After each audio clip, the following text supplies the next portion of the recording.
అందరికీ నమస్కారం. Welcome to జీవీఆర్ఎస్ C2 lessons. ఈరోజు మన అంశం ఏంటంటే టీచర్ అనగా గురువు. మరి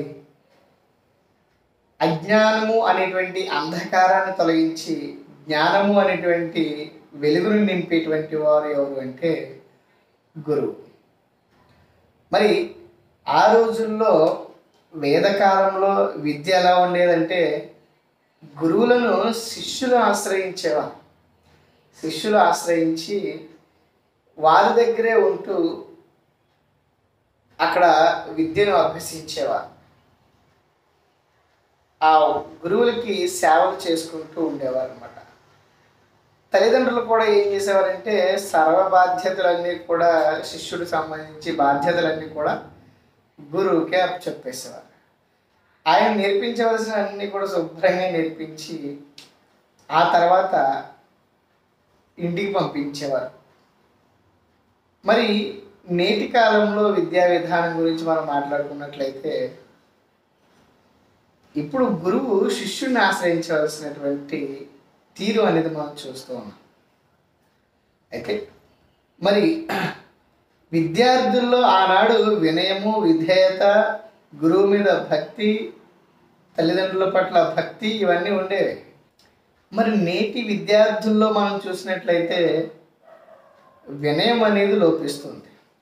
అసలు విద్యార్థి అంటే ఏంటి? విద్యను అర్థించేవాడు, వినయం కలిగినటువంటి వాడే విద్యార్థి. అట్లాంటి వాళ్ళకి ఏం చేస్తుందంటే సరస్వతి అనేది అబ్బుతుంది, అంటే విద్య అనేది ప్రాప్తిస్తుంది. మరి నేటి కాలంలో విద్యా విధానంలో అనేక మార్పులనే ఉన్నాయి. అయితే మరి అలాంటి మార్పులు కలిగినటువంటి నేటి సమాజంలో ఒక ఉపాధ్యాయుడు అనగా ఒక టీచర్ ఎలా ఉంటున్నాడు, ఎంతవరకు తన యొక్క ఉనికిని నిలదొక్కుంటున్నాడు, ఎంతవరకు తన యొక్క ఉనికిని కాపాడుకుంటున్నాడు, మరి ఈ యొక్క ఉపాధ్యాయుడు తన యొక్క బాధ్యతలను సక్రమంగా నిర్వర్తిస్తున్నాడా లేదా, తన జీవితంలో పొందేది ఏమిటి, పొందలేనిది ఏమిటి అనే ప్రశ్న వేసుకున్నట్లయితే దానికి సమాధానము లేదు. నేను ఒక టీచర్, నా జీవితంలో నేను పొందిన అనుభూతులను మీ టీచర్ జీవితాన్ని మీతో పంచుకోవాలని అనుకుంటున్నాను.